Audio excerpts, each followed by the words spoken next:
انہوں نے اپنی بیٹی جناب سارہ کا نکاح کر دیا. کچھ آگے بڑھے تو ایک ظالم بادشاہ سے ٹکرائے. اس نے ایک شہزادی ایک بادشاہ کی بیٹی قید کی ہوئی تھی, جناب ہاجرہ نام تھا. ان کو قید سے چھڑا کے ساتھ لائے. حضرت لوط علیہ السلام بھی ساتھ. یہ 4 لوگوں کا قافلہ چلا. فلسطین میں جا کے پڑاؤ ڈالا, گھر بار چھوڑا, تبلیغ شروع ہوئی. حضرت ابراہیم کے گھر میں 2 خواتین ہیں, ایک آپ کی بیوی ہیں, ایک حضرت ہاجرہ ہے. اولاد کوئی نہیں. بڑا میوہ ہے میٹھا. گھر وہی آباد ہوتا ہے جس میں بچے روتے ہیں. گھر ہوتا ہی وہ ہے جس میں بچوں کی چنچناہٹ ہوتی ہے, بھن بھناہٹ ہوتی ہے. حضرت ابراہیم نے ایک بچہ روتے ہوئے دیکھا تو آنکھوں میں آنسو آئے. کہنے لگے ربی حب لی من الصالحین, یا اللہ مجھے بھی نیک اولاد عطا کر دے. حضرت سارہ نے سن لیا. کہنے لگی ابراہیم شاید میرے بطن سے تو آپ کو نصیب نہیں, ہاجرہ سے نکاح کر لو. جناب ہاجرہ سے نکاح ہوا. اللہ تو بڑا بے نیاز ہے. رب کریم نے حضرت اسماعیل جیسا خوبصورت بیٹا عطا فرمایا. بیٹا کالا سیاہ بھی ہو تو سینے کی ٹھنڈک ہوتا ہے, پر یہ تو وہ بیٹا ہے جس کی پیشانی میں نور محمدی چمکتا ہے صلی اللہ علیہ وسلم. حضرت سیدنا اسماعیل علیہ اتنے خوبصورت. اب جس بیوی کے ہاں بیٹا تھا, بیٹھنا اٹھنا بھی زیادہ اس کے پاس, آنا جانا بھی اس کے پاس, توجہ ادھر ہو گئی. جناب سارہ رشک کرنے لگی. ایک دن کہنے لگی اسے چھوڑا جنگل میں, وادی غیر ذی زرع, مکے کے پاس. بھائی ایک بیٹا عالم دین بنا لو. کہنے لگا روٹی کہاں سے کھائے گا؟ تیرے 5 بیٹے ہیں, کو حافظ قرآن بنا, کہتے روٹی کہاں سے کھائے گا؟ وہ بچہ بھی کہتا ہے میں کہاں سے کھاؤں گا. حضرت ابراہیم علیہ السلام تو چند مہینے کا بچہ چھوڑ آئے, تو کہاں سے روٹی کھائی حضرت اسماعیل نے؟ کہاں سے کھائی ان کی اماں نے روٹی؟ بھوکے مر جاتے ہیں یہ سارے. میں بڑی ذمہ داری سے کہا کرتا ہوں کہ جتنی خوبصورت روٹی اللہ کریم دین کے خادموں کو عطا کرتا ہے شاید کسی اور کے نصیب ہوتی ہو, لیکن ہم لوگ توجہ ہی نہیں کر رہے. ہمارا ذوق ہی نہیں بن رہا. ہم یہ محنت ہی نہیں کر رہے کہ قوم کو مستند علماء کی ضرورت ہے. علاقوں کے علاقے خالی ہیں, ادھر ہمارا مزاج ہی نہیں بن رہا, توجہ ہی نہیں دین کی خاطر. اور پھر چلے بچے تو بعد کی بات ہے نا, جو ابھی خود جوان ہے وہ بھی یہ دعا. ایک صاحب مجھے کہنے لگے میں دعا مانگ رہا ہوں اللہ مجھے بیٹا دے تو میں اسے دین پہ لگاؤں گا. تو میں نے کہا آپ بھی بوڑھے نہیں ہوئے, آپ خود ہی لگ جائیں. بیٹا تو ابھی آئے گا تو لگے گا نا. تو آپ تو اس وقت ہے تو آپ تو پہلے لگے نا صاحب. 2 گھنٹے تو نکال کے آئے, دین سیکھنے کو کافی ہے. آپ اتنی لمبی سوچ رہے ہیں کہ بچہ آئے گا تو بڑا ہوگا تو وہ جائے گا تو دیکھی جائے گی. ابھی تو آپ ہیں تو آپ تو آؤ. حضرت ابراہیم نے بچہ وہاں چھوڑا. یہاں سے جو عمرہ کرنے لوگ جاتے ہیں نا, جو حج کرنے جاتے ہیں, ان کو پتا ہے کہ وہاں دنیا کی ہر نعمت ملتی ہے, پھر بھی ڈبل ٹرپل پیسے لوگ جیبوں میں ڈال کے جاتے ہیں. حضرت ابراہیم جب وہاں لے کے گئے تو کوئی انسان نہیں تھا, پانی کا قطرہ نہیں تھا. 2 کلو کھجوریں, ایک مشکیزہ. بیوی کو تھمایا. ہمارے گھر میں ہزاروں چیزیں پڑی ہیں, لیکن وہ جو توکل ہے نا وہ ختم ہو گیا ہے. اللہ دے گا, حلال حلال پہ قناعت کرے, جائز جائز پہ بھروسہ کرے, رب کریم عطا کرنے والا ہے. وہ مزاج ختم ہو گیا. حضرت سیدنا ابراہیم علیہ السلام 2 کلو کھجوریں, ایک مشکیزہ پانی کا دے کر کے, اور وہاں بٹھایا آپ نے اپنے بچے کو اور اپنی زوجہ جناب ہاجرہ کو, اور بٹھا کر کے یہ واپس پلٹنے لگے. تو حضرت ہاجرہ سلام اللہ علیہ نے آواز دی, کہا ابراہیم کس کے سہارے پہ چھوڑ کے جا رہے ہیں؟ جہاں آب زمزم کا کنواں ہے نا, جو لوگ گئے ہیں انہوں نے صفا مروہ کی صحیح کی ہے, صفا مروہ سے باہر نکلے نا, سرکار کی ولادت کا مقام ہے, اس جگہ پہ آب زمزم کا کنواں تھا. وہاں حضرت سیدنا ہاجرہ کو بٹھایا. کوئی چیز نہیں, کوئی درخت نہیں, کوئی کھیت نہیں, کوئی پانی نہیں, کوئی کنواں نہیں. وہاں بٹھایا اور بٹھا کر کے نکلنے لگے تو جناب ہاجرہ فرمانے لگی ابراہیم کس کے سہارے پہ چھوڑ کے جا رہے ہو؟ کہنے لگے اللہ کے سہارے پہ. تو پاک باز بی بی نے ایک لفظ پوچھا, کہا ابراہیم یہ میرے رب کا حکم ہے؟ یہ میرے, بس جن کا عقیدہ توحید مضبوط ہو ان کے لیے ایک جملہ کافی ہوتا ہے, یہ میرے اللہ کا حکم ہے. تو جناب ابراہیم علیہ السلام فرمانے لگے ہاجرہ ہاں رب کا حکم ہے. جب یہ لفظ کہے تو چاہیے تھا نا حضرت ابراہیم تسلی دیتے, تو بی بی صاحبہ تسلی دینے لگی. عرض کرنے لگی ابراہیم اگر اللہ کا حکم ہے تو پھر آپ ہماری فکر نہ کرنا. اگر یہ رب کا حکم ہے تو پھر ہماری فکر نہ کرنا. جس رب نے ہمیں یہاں تک پہنچایا ہے وہ ہمیں کبھی بھی ضائع نہیں فرمائے گا. پھر فکر نہ کرنا. حضرت ابراہیم آ گئے, بات آپ نے سنی ہوئی ہے, اشارہ کرنا مقصود ہے. 13 سال میں چلے مان بھی لیا جائے بعض روایات کی روشنی میں کہ آتے جاتے بھی رہے, لیکن مکمل دیکھ بھال اپنے بچے کی پرورش میں پورا حضرت ابراہیم علیہ السلام کا کردار, سارا کردار ماں کا تھا. میں جب خواتین کے بارے میں کوئی بات کرتا ہوں تو میں آپ کو اکثر کہتا ہوں کہ یہ صرف بیوی کے لیے حکم نہیں ہوتا, یہ ٹریننگ بیٹی کو دینی ہے اور بہن کو دینی ہے. یہ تربیت کرے اپنے گھر میں. میں تجربے کی روشنی میں یہ بات عرض کیا کرتا ہوں کہ بھائی بچے باپ کے فرما بردار اس وقت ہوتے ہیں جب اماں انہیں باپ کا فرما بردار کرتی ہے, اور بچے باپ کے نافرمان بھی تب ہوتے ہیں جب اماں انہیں باپ کا.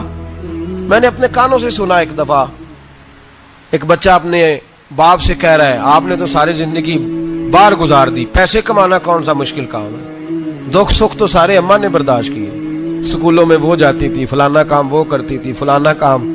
اب یہ سوچ اس کی ذاتی تو نہیں, یہ اس کو دی گئی ہے.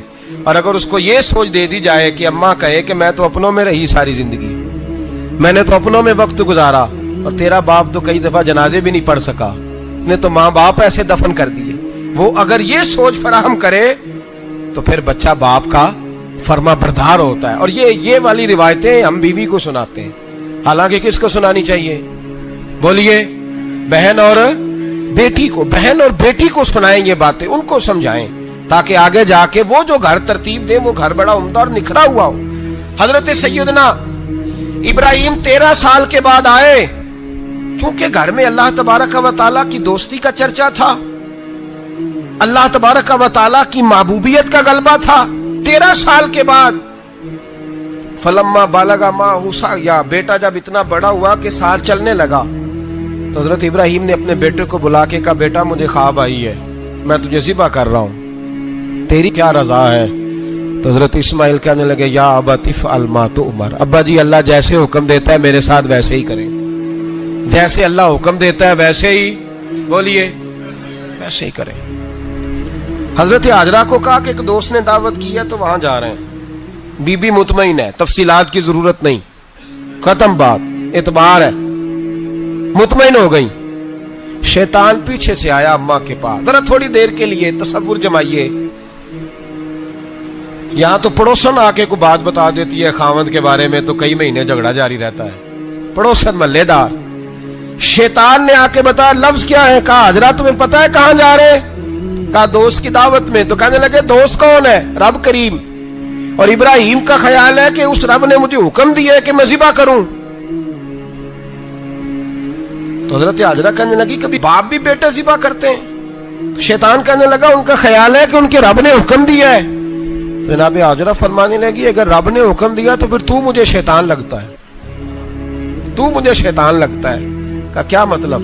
فرمانے لگی اگر رب کریم کا حکم ہے تو میرے پاس ایک اسماعیل ہے, اگر 1000 بھی ہوتے میں سارے اللہ کے راستے میں پیش کر دے دیتی. مالک کا ہی تو ہے سارا کچھ, اسی کا ہے, اس میں لیت اللہ کی کیا گنجائش. حضرت سیدنا ابراہیم علیہ السلام نے بیٹے کے حلق پہ چھری رکھ بھی دی اور چھری چلا بھی دی, رکھ بھی دی, اور وہ تو اللہ کریم نے فرمایا یا ابراہیم قد صدقت الرؤیا, ابراہیم تو نے خواب سچا کر دکھایا, وہ قیامت تک تیرا نام رہے گا. حضرت ابراہیم نے وطن بھی دیا, جان بھی دی, بیٹا بھی, اللہ کریم نے دمبے دیے, فرمایا یہ فدیہ ہے. اب یہ قربانی قیامت تک حضرت ابراہیم کے طریقے کے مطابق جاری ہے. حضرت ابراہیم بہت بڑے مہمان نواز تھے, بہت بڑے. آپ جب مصر میں قیام تھا تو بڑے بڑے لمبے چوڑے لنگر پکتے تھے, لوگ آیا جایا کرتے تھے, بڑا تفصیل کے ساتھ کھانا ہوتا تھا. مہمان نوازی آپ کی خاص صفت مبارکہ ہے. ہمارے ہاں بھی مہمان نوازی ہوتی ہے امیروں کی, بلکہ اب تو مہمان نوازی اس طرح کی ہے کہ کل تیری میرے پاس دعوت ہے اور پرسوں میری تیرے پاس ہے. وہی امیروں میں وہ چکر رہتا ہے, پارٹیاں دوست ایک دوسرے کو ڈالتے ہیں, تیری طرف پارٹی تیری طرف. اور اسی انداز میں اب یہ عید آئے گی نا, ٹکا پارٹیاں ہوں گی جگہ جگہ, اور لوگ سوال پوچھنے لگے ابھی سے, کہتے ہیں قربانی کا کتنا گوشت گھر رکھنا جائز ہے, قربانی کا کتنا گوشت گھر رکھنا جائز ہے؟ سارا ہی جی. اس لیے فریزر لے لے, فریج سے نہیں کام چلے گا.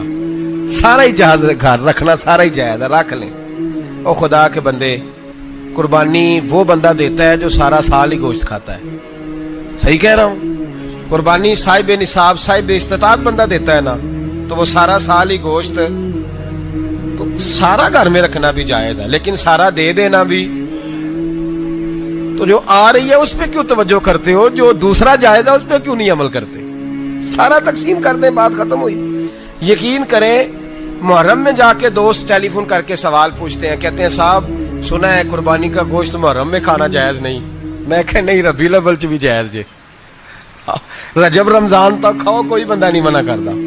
اس لیے کہ کسی کو دینا تو پسند ہی نہیں, یا پھر اس میں سے جو خاص خاص چیزیں ہیں وہ اپنی فریج میں, اور باقی جو ہے وہ دوسروں کے لیے. یہ کیا طریقہ ہے ہمارا؟ اور اسی پہ عمل ہے. اللہ تبارک و تعالی ہمیں سمجھنے کی توفیق عطا فرمائے. حضرت ابراہیم بہت بڑے مہمان نواز تھے. صرف قربانی نہیں دیتے تھے, سارا سال بہت سارا لنگر, بہت سارا کھانا پینا, بہت ساری چیزیں جاری رہتی تھی. اور جتنے غریب لوگ تھے فلسطین کے, ان کو پتا تھا کہ حضرت ابراہیم علیہ السلام کا لنگر جاری ہے. فلسطین میں جب آپ کا قیام تھا, ایک دفعہ ڈھیروں مہمان آ گئے اور کھانے کو کوئی چیز نہیں. حضرت سارہ اور جناب ہاجرہ دونوں اس وقت موجود تھیں. وہ کہنے لگی ابراہیم بہت سارے مہمان آ گئے تو کیا کریں؟ جناب سارہ کہنے لگی کس طرح کر کے ان کی مہمان نوازی کرنی. اور حالات یہ ہیں کہ قحط پڑا ہوا ہے فلسطین میں, مصر میں, دور دراز علاقوں میں. تو حضرت ابراہیم کہنے لگے یہ اللہ کے مہمان ہیں اور ہمیں رب کریم کا بندہ سمجھ کے آ گئے, اللہ ہی بندوبست کرے گا. فرمانے لگے میرا مصر میں ایک دوست ہے, وہ قحط کے دنوں میں غلہ جمع کر لیتا ہے, میں اس کی طرف پیغام بھیجتا ہوں, مجھے امید ہے وہاں سے غلہ ملے گا. 2 3 5 اونٹ والے غلام بلائے اور ان کو کہا کہ جاؤ غلہ لے آؤ مصر کے دوست سے. وہ لوگ کہتے ہیں ہم غلہ لینے گئے, وہاں جب پہنچے تو حضرت ابراہیم خلیل اللہ علیہ السلام کا پیغام دیا تو آپ کا وہ دوست کہنے لگا غلہ تو بے شمار تھا, مجھے خبر نہیں تھی کہ حضرت ابراہیم کا پیغام آئے گا, تو میں تو سارا تقسیم کر چکا ہوں, لوگ لے گئے, اب تو کوئی شے نہیں. اب وہ خالی آ گئے 5 کے 5 اونٹ. جب خالی آئے تو حضرت ابراہیم کی حویلی کی دیواریں چھوٹی چھوٹی تھیں. ان غلاموں میں سے, خادموں میں سے, آپ کے ان چاہنے والوں میں سے ایک کہنے لگا یار وہ غریب تو انتظار کر رہے ہوں گے کہ غلہ لینے گئے ہیں, ہمیں روٹی ملے گی. چھوٹی چھوٹی دیواریں ہیں, وہ جب دیکھیں گے نا خالی آ گئے تو انہیں تکلیف ہوگی. اس طرح کرو بوریوں میں ریت بھر لیتے ہیں, ریت بھر کے لے جاتے ہیں, بعد میں اندر رکھ کے انہیں سمجھا بہلا لیں گے یا حضرت ابراہیم کو بتائیں گے, وہ خود ہی ان لوگوں کی دلجوئی فرمائیں گے. اب غلہ کی جگہ ریت بھر کے اونٹوں پہ رکھ کے لائی گئی. لا کے بوریاں جب رکھ دی گئیں, حضرت ابراہیم علیہ السلام دوپہر کے وقت آرام فرما رہے تھے. بی بی سارہ اٹھی, کہتی ہیں جب میں نے دیکھا نا کہ بوریاں پہنچ گئی ہیں تو گئی, غلام کو ساتھ لیا اور اس کو جب کھولا نا تو کہتی اتنی حسین گندم میں نے پہلے کبھی دیکھی نہیں تھی, اتنا پیارا دانا میں نے کبھی ملاحظہ ہی نہیں کیا تھا. فرماتی ہیں جب اس کو پیس کر چکی میں روٹیاں پکائیں تو خوشبو دور دور تک پھیل گئی, اعلیٰ غذا بنی. بڑے بڑے کھانے بیویوں نے مل کے پکائے, چن دیے گئے. حضرت ابراہیم اٹھے تو لوگ کھانا کھا رہے ہیں, سجدہ شکر ادا کیا, اور جب سجدے میں گئے تو وہی آنے لگی, پھر رونے لگے. جب پلٹ کر باہر تشریف لائے تو جناب سارہ کہنے لگی ابراہیم تمہارا مصری یار بڑا اچھا ہے, اس نے اتنی اعلیٰ گندم بھیجی ہے کہ اتنی تو میں نے پیاری گندم کبھی دیکھی نہیں. جناب ابراہیم مسکرائے, فرمانے لگی سارہ یہ مصری یار نے نہیں بھیجی, یہ میرے عرشی یار نے بھیجی ہے, یہ میرے عرشی یار نے بھیجی ہے. بھائی مہمان نوازی مزاج تھا, ہاتھ لٹا دینا مزاج تھا, دوسروں کی اشک شوئی مزاج تھا. حضرت ابراہیم علیہ السلام کا طریقہ ہے قربانی, حضور نے ان کا طریقہ بیان کیا. اگر سال کے بعد قربانی دینا ان کا طریقہ ہے تو سارا سال غریبوں کو روٹی دینا بھی حضرت ابراہیم کا طریقہ ہے. سارا سال غریب کی نوکری کرنا یہ بھی حضرت ابراہیم کا طریقہ ہے. بھوکے کو کھانا کھلانا یہ بھی. میرے مصطفیٰ کریم سید عالم صلی اللہ علیہ وسلم سے صحابہ نے پوچھا حضور بہترین مسلمان کون ہے؟ بہترین مسلمان تو حضور نے فرمایا جو سلام لینے میں پہل کرے اور غریب کو روٹی کھلانے میں سب سے اچھا ہو, وہ بہترین مسلمان ہے, زبردست مسلمان. ہمارے ہاں دعوتیں ہوتی ہیں تو امیروں کی, افطاریاں ہیں تو امیروں کی, اور میرے مصطفیٰ کریم علیہ السلام نے فرمایا بدترین دعوت ہے جس میں امیر بلائے جائیں غریب نہ بلائے جائیں, وہ بدترین دعوت. حضرت ابراہیم کا طریقہ رہا ساری زندگی مہمان نوازی. اور دوسرا ان کا مزاج تھا, اللہ سے پیار ہو گیا تھا نا. جب رب کریم سے محبت ہوتی ہے نا, اور محبت کا احساس ہوتا ہے دل میں, پھر سجدے لمبے ہوتے ہیں. عام آدمی تو نماز بھی نہیں پڑھ سکتا, اسے خدا سے محبت ہوتی ہے وہ تہجد بھی نہیں چھوڑ سکتا.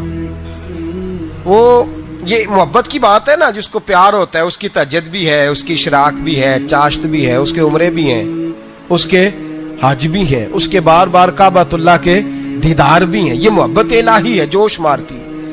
ان لوگ سجدہ کرتے ہیں تو اٹھتے ہی نہیں. اللہ کے بندوں سے پیار کرتے ہیں, اللہ کی. حضرت ابراہیم کو رب کریم سے اتنی محبت تھی, اتنا پیار تھا کہ وہ آپ کی زندگی کے ہر پہلو سے چھلکتا تھا. ایک وقت ایسا آیا کہ اللہ تعالیٰ نے حضرت ابراہیم کو بہت زیادہ مال عطا فرمایا. اتنے اونٹ گنے نہیں جاتے, گائیں اتنی زیادہ کہ شمار نہیں ہوتی, بکرے بکریاں اتنی زیادہ کہ شمار, بہت زیادہ مال اللہ نے عطا فرمایا. اور ابھی کچھ عرصہ پہلے آپ پیچھے جائیں نا, تو جو لفظ مال تھا وہ روپے پہ تو بولا ہی نہیں جاتا تھا, وہ جانوروں پہ بولا جاتا تھا. بہت زیادہ مال اللہ نے دیا, بکریاں, گائیں, اونٹ, بیل, بڑا کچھ. تو رب کریم نے فرشتوں سے فرمایا کہ واتخذ اللہ ابراہیم خلیلا, ابراہیم میرا دوست ہے. تو فرشتے کہنے لگے یا اللہ جسے اتنا کچھ دیا جائے اس نے دوست تو بننا ہی ہوتا ہے, تو نوازا ہی پڑا ہے, اتنا مال, اتنے کھیت کھلیان, اتنا کچھ. اللہ کریم نے فرمایا جاؤ آزمائش کر لو, امتحان لے لو. فرشتہ امتحان لینے پہنچ گیا. حضرت ابراہیم کے جانور چر رہے ہیں چراگاہ میں, حضرت ابراہیم بھی ہیں, غلام بھی ہیں, بہت بڑا ریوڑ ہے. آپ تشریف فرمائیں. ایک فرشتہ آیا تو کھیت میں چھپ کے بیٹھ گیا اور بلند آواز سے کہنے لگا سبحان اللہ والحمد للہ ولا الہ الا اللہ واللہ. یہ تسبیح بڑی پسند ہے, محبوب نے ان کی فضیلت بیان کی. اب وہ حضرت سیدنا ابراہیم علیہ السلام کھڑے تھے تو وہ کھیت میں بیٹھ کے تسبیح پڑھنے لگا سبحان اللہ والحمد للہ ولا الہ الا اللہ. حضرت ابراہیم کہنے لگے یہ میرے رب کا نام کون لے رہا ہے, بڑی اس کی میٹھی آواز ہے, بڑی کون ہے. ڈھونڈنے لگے, گھومتے گھومتے اس کے پاس چلے گئے, فرشتہ انسانی شکل میں. تو میرے رب کا ذکر کر رہا تھا؟ اس نے کہا میں ہی کر رہا تھا. فرمانے لگے یار ایک دفعہ پھر نہیں کرتا. تو کہنے لگا ابراہیم پہلے تو میں اپنی مرضی سے کر رہا تھا, تو کہتا ہے تو پیسے لگیں گے, پیسے ہیں تو کر دیتا ہوں. حضرت ابراہیم کہنے لگے بول تو کیا لے گا, میرے اللہ کا ذکر سنانے کا کیا لے گا. کہنے لگا جتنی بکریاں آپ چرا رہے ہیں ساری دے دے تو میں اللہ کا ذکر سنا دیتا ہوں. آپ نے فرمایا بس جا تیری ساری ہوئی, میرے رب کا ذکر سنا. اور پھر شروع ہو گیا سبحان اللہ الحمد للہ ولا الہ الا اللہ واللہ اکبر. حضرت ابراہیم علیہ السلام کیف میں, یار پھر ذرا سنا, نہ علما وچ پھسا سانو, تو یار دی گل سنا سانو, ذرا دوبارہ سنا. پھر سنایا, ایک دفعہ پھر کہا. فرشتہ کہنے لگا بس جی آپ کے پیسے پورے ہو گئے. حضرت ابراہیم کہنے لگے چل ایک دفعہ اور سنا. کہنے لگا پیسے لگیں گے. تو کیا لے گا؟ کہنے لگا گائیں بھینسیں ساری میری. فرمایا بس یار اتنی قیمت, تو سنا صحیح, سارا کچھ ہی تیرا. پھر شروع ہو گیا سبحان اللہ والحمد للہ ولا الہ الا اللہ واللہ اکبر. گائیں دے دیں, بھینسیں دے دیں, وہ ذکر سناتا ہے. حضرت ابراہیم کبھی مچلتے ہیں, کبھی روتے ہیں, کبھی آہیں بھرتے ہیں. تو میرے رب کا نام لے رہا ہے, ذرا پھر سے لے. کیف جاری ہے. کہنے لگا بس بھائی. حضرت ابراہیم فرمانے لگے تو اور لے لے جو لینا ہے, مجھے ذکر سنا. اس نے کہا ابراہیم بکریاں میں لے چکا, گائے بھینسیں میں لے چکا, اونٹ رہ گئے, سارے لے لوں گا پھر ذکر سناؤں گا. فرمایا جا تیرا ہوا تو ذکر سناتا رہ, میں دیتا ہوں. دے دیا, کچھ دیر ذکر کیا تو اب خاموش ہو گیا. حضرت ابراہیم خلیل اللہ علیہ السلام فرمانے لگے ذکر سنا. کہنے لگا ابراہیم اب تیرے پاس دینے کو کیا ہے, ہر چیز تو میں لے چکا. آپ فرمانے لگے یہ گائے بھینسیں بکریاں چرانے کے لیے تجھے کوئی نوکر ملازم بھی تو چاہیے نا. تو اس طرح کر, مجھے رکھ لے, میں روٹی نہیں مانگوں گا, کھانا نہیں مانگوں گا, تو اللہ کا ذکر سناتا رہنا, میں تیرے جانوروں کی نوکری کرتا رہوں گا. حضرت ابراہیم علیہ السلام نے جب یہ کہا نا, فرشتے کی آنکھوں میں آنسو آ گئے.